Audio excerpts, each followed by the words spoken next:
Halo, berjumpa kembali di podcast SMS Bandung. Hari ini, hari ini saya sebagai presenternya lebih dulu memperkenalkan diri. Nama saya Alga. Nah, di samping saya ini mungkin teman-teman ada yang sudah mengenal, bagi yang teman-teman sudah mengenal. Nah, sini beliau ini tidak asing lagi. Beliau ini adalah dosen di STTS Sekolah Bandung. Bagi teman-teman yang belum mengenal beliau, mungkin Bapak boleh perkenalkan terlebih dahulu namanya Pak. Ya, nama saya Donald Siwabesi, saya dosen di STT Saint Paul Bandung. Cukup ya? Ya, cukup. Oke, langsung saja kita lanjutkan podcast kita hari ini. Podcast kita yang akan kita bahas hari ini yang mengatakan hati yang terbagi bikin iman tidak bertumbuh. Nah, Pak, di sini kita melihat dari tema ini ya, kita melihat dari hati yang terbagi bikin iman kita tidak bertumbuh. Nah, di sini kita melihat banyak orang Kristen yang sudah beriman, beribadah, melayani, terus bahkan aktif di gereja, tetapi mereka merasa sering iman mereka itu stagnan. Nah, menurut Bapak, apa yang menyebabkan itu terjadi? Ya, kita seringkali berpikir bahwa iman kita itu bisa bertumbuh kalau kita itu misalnya banyak melakukan aktivitas atau kegiatan secara rohani. Katakanlah kalau kita giat berdoa, membaca Alkitab, pelayanan, maka kita menganggap bahwa iman kita bisa bertumbuh. Ya itu benar juga gitu ya.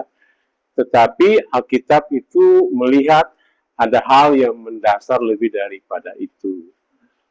Seringkali kita memiliki iman yang stagnan atau tidak bertumbuh itu ya bukan karena aktivitas kita yang kurang secara rohani, tapi ada hal yang mendasar karena hati kita yang terbagi. Jadi hati yang terbagi itu membuat walaupun kita punya aktivitas kegiatan rohani banyak, tetapi ya kita pasti tidak akan bertumbuh atau iman kita stagnan karena hati kita itu terbagi. Ya. Tadi mengatakan hati yang terbagi. Nah, apa yang dimaksud dengan kata hati terbagi ini, Pak? Oke, baik. Hati yang terbagi itu ya hati yang menginginkan Tuhan, tetapi juga menginginkan berhala-berhala yang lain atau kecintaannya bukan hanya pada Tuhan. Ada hal-hal yang lain gitu ya yang menjadi kecintaannya. Dan ini yang seringkali dikatakan oleh Alkitab sebagai hati yang tidak penuh kepada Tuhan atau hati yang mendua hati. Jadi bukan hanya Tuhan tapi ada Allah-Allah lain dalam hidupnya. Begitu. Nah, menurut Bapak, adakah figur di Alkitab yang paling cocok menunjukkan kondisi ini, Pak? Ya, tentu ada beberapa ya. Tapi kita lihat salah satu saja ya yang sangat menggambarkan orang dengan hati yang terbagi. Ya, kalau kita lihat di dalam misalnya 1 Raja-Raja pasal yang ke-11, ya, misalnya kita lihat di ayatnya yang ke-26 sampai 33 itu ya. Di situ kita bertemu dengan seorang raja yang namanya Salomo. Ini seorang yang luar biasa ya. Seorang yang penuh dengan hikmat. Tetapi kemudian kita lihat di dalam bagian firman Tuhan itu ya, bahwa seorang yang luar biasa yang hatinya yang kemudian penuh dengan hikmat, tapi sesungguhnya hatinya itu terbagi. Ya, kita lihat di ayat yang ke-31 itu, akhirnya kerajaan Israel itu menjadi terpecah. Kenapa? Karena hati Salomo yang sudah terbagi kepada ilah-ilah atau allah-allah yang lain. Jadi terpecahnya kerajaan Israel itu dimulai dari terpecahnya secara rohani Salomo, hatinya yang tidak lagi mengasihi Tuhan dengan penuh. Ya, Ya, oke Pak, terima kasih Pak. Jadi perpecahan kerajaan itu berakar pada perpecahan hati ya Pak? iya, dan itu prinsip yang rohani dalam Alkitab ya, bahwa perpecahan atau kerusakan secara eksternal atau di luar dalam kehidupan seorang yang percaya itu biasanya dimulai dari hati yang kemudian tidak sepenuhnya lagi mengasihi Tuhan. Jadi ketika seorang pemimpin, katakanlah seperti Salomo, kita ambil contoh ya, ketika hatinya tidak lagi penuh untuk Tuhan, terbagi untuk hal-hal yang lain atau ilah-ilah yang lain, kita tahu bahwa dia menghasilkan keputusan yang kemudian merusak atau menghancurkan. Nah, ini gambarannya seperti itu. Nah, kalau diterapkan hari ini, apa bentuk berhala modern yang membagi hati orang percaya? Ya, kalau kita tempatkan dalam kondisi saat ini, berhala modern itu yang kemudian membagi hati orang percaya itu begitu banyak. Kita bisa lihat misalnya soal ambisi yang berlebihan, itu bisa jadi berhala. Kemudian uang, ya, jabatan, lalu juga kemudian citra diri, ya, itu bisa menjadi berhala. Bahkan jangan salah bahwa pelayanan itu juga bisa menjadi sebuah berhala. Orang melayani dengan giat, dengan sungguh-sungguh, tetapi dalam pelayanan itu yang dia kejar itu adalah pengakuan, bukan sesuatu yang utamanya untuk kemuliaan Tuhan, ya, tapi untuk mencari pengakuan dalam pelayanan. Nah, hal-hal ini bisa kita lihat sebagai sebuah berhala dalam masa modern ini yang kemudian bisa membagi hati orang percaya, tidak penuh untuk Tuhan. Berarti pelayanan itu juga bisa menjadi suatu berhala bagi kita ya Pak, kalau kita meninggalkan diri sendiri ya. Betul. Kalau kita tanpa melihat Tuhan. Ya. Nah, jadi menurut Bapak dari kebenaran Alkitab atau sebagaimana secara teologis dan apa penyebab kondisi tersebut? Ya, kalau kita lihat secara Alkitab atau secara teologis apa penyebab kondisi tersebut ya, kalau kita lihat misalnya dalam Mazmur 81 ya, ayat yang ke-8 sampai dengan ayat yang ke-14. Kalau kita lihat misalnya di ayat yang ke-12 dan ayat 14 dari Mazmur 81 itu, penyebabnya itu karena umat Tuhan itu tidak mendengarkan lagi suara Tuhan. Dan karena tidak mendengarkan suara Tuhan, mereka kemudian mengikuti apa yang menjadi jalan mereka, pilihan mereka. Jadi, kalau kita lihat dalam tradisi perjanjian lama, kata mendengar itu bukan hanya bicara tentang mendengar suara ya, tapi mendengar itu dalam pengertian taat, ya, kemudian memenuhi apa yang menjadi perintah Tuhan, itu juga adalah pengertian dari mendengar ya dalam tradisi perjanjian lama. Jadi orang yang tidak mendengar atau tidak taat, tidak memenuhi apa yang menjadi kehendak Tuhan, itulah yang menjadi penyebab ya secara kitab atau secara teologis kita memahami itu. Demikian. Terus mengapa umat itu tidak mendengar? Mengapa umat tidak mendengar? Ya, karena kalau kita lihat di ayat yang ke-13 dari Mazmur 81 itu, karena mereka mengikuti rancangan hati mereka. Rancangan hati mereka yang kemudian sesungguhnya menjauh dari Tuhan, merancangkan hal-hal yang bukan dikehendaki oleh Tuhan. Jadi karena mengikuti hati mereka, lagi-lagi mengikuti hati mereka, mengikuti rancangan hati mereka, sehingga mereka itu tidak mendengar, tidak mau taat, tidak memenuhi apa yang menjadi kehendak dari Tuhan. Saya kira itu alasannya ya.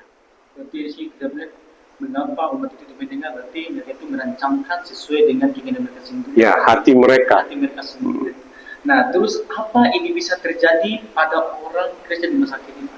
Ya, itu sangat mungkin ya, bahwa kalau kita orang Kristen saat ini kemudian abai mendengar atau taat terhadap apa yang menjadi perintah dan kehendak Tuhan, ya misalnya kita setia melayani Tuhan, ya kita setia untuk memenuhi jam-jam ibadah kita, tetapi hati kita itu menginginkan yang lain. Hati kita itu kemudian memiliki rancangan-rancangan yang tidak sesuai dengan kehendak Tuhan, dan itu kemudian diikuti.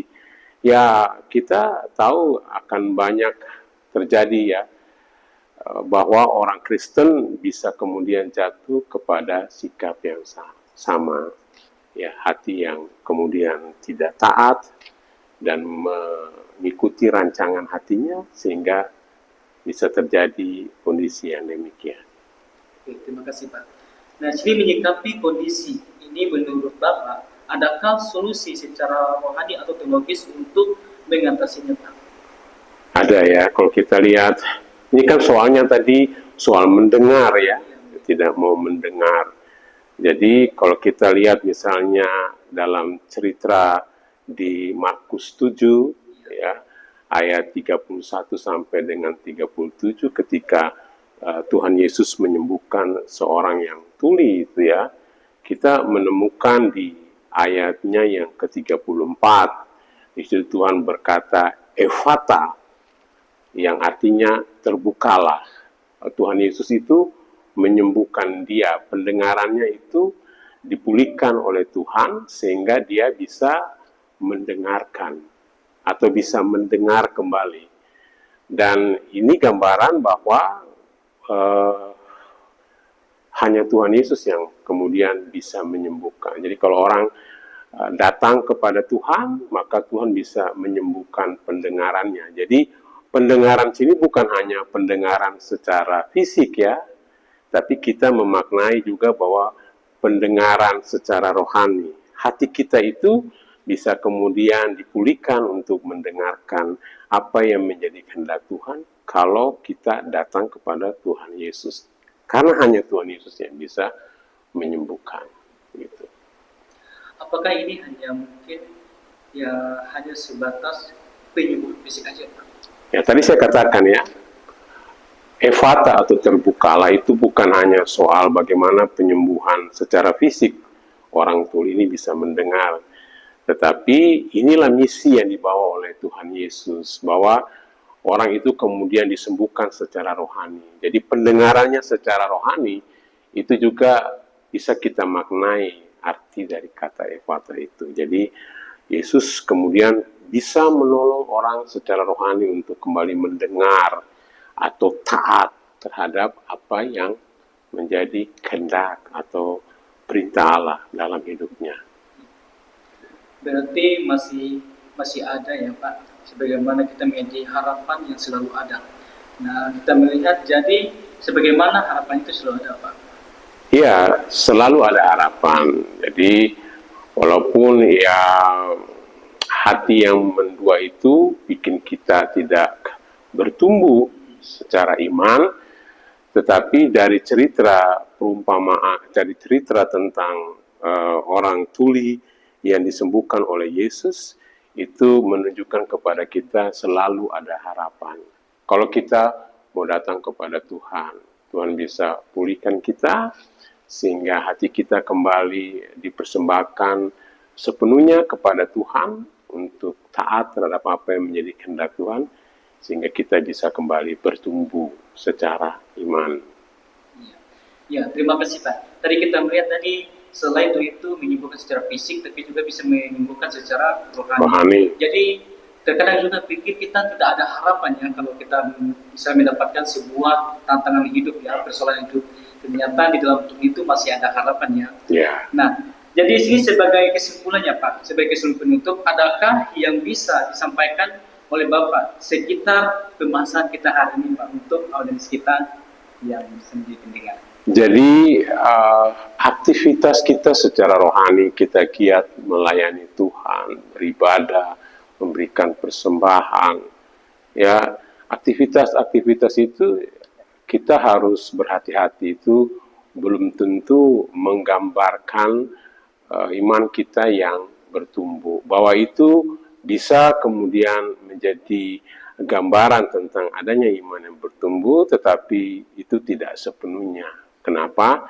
Karena bisa saja orang giat dalam aktivitas secara rohani, tetapi ada berhala-berhala yang lain di hatinya, atau hatinya itu tidak penuh ya mengasihi Tuhan. Hatinya tidak seutuhnya diberikan kepada Tuhan. Maka kita belajar hari ini bahwa kita perlu terus mendengar ya apa yang menjadi kehendak Tuhan. Tidak mengikuti rancangan hati kita, tapi kita mengikuti apa yang menjadi rencana dan kehendak Tuhan, dan kita mendengar dalam arti kita taat untuk mengerjakan dengan sepenuh hati apa yang menjadi kehendak atau perintah Tuhan. Maka dalam kondisi seperti itu, kita akan ditolong oleh Tuhan untuk terus bertumbuh sebagai orang percaya. Jadi kita sebagai orang percaya itu itu harus mendengar, terus percaya, beriman, dan taat. Jadi empat kata ini kita harus hidupkan di dalam diri kita ya Pak. Oke, terima kasih Pak untuk waktunya hari ini. Baik. Yang pembahasan sangat ya luar biasa, bagus sekali. Oke, di sini kita melihat sebagaimana kita menjadi anak-anak Tuhan yang terus di dalam ketaatan. Jadi teman-teman, nah, pentingnya hidup itu dalam ketaatan dalam Tuhan. Jadi dengan hidup ketaatan itu, jadi di situ terpancar kehidupan kita, sebagaimana kita menjadi anak-anak Tuhan yang hidup dalam ketaatan dan bertumbuh di dalam iman kita. Ya. Baik, sekian dari pembahasan kita hari ini. Terima kasih sekali kepada Pak Donald, Pak Jesse, dan Tuhan terus memberkati dalam setiap tugas dan setiap pelayanannya. Baik teman-teman, untuk hari ini kita sudah cukup dan akhiri, dan jangan lupa terus kunjungi ya WhatsApp kita dari STTS Bandung, dari YouTube, dari Instagram, dan jangan lupa komen dan subscribe dan like-nya. Sampai ketemu lagi di hari berikutnya. Baik. Tuhan Yesus berkati.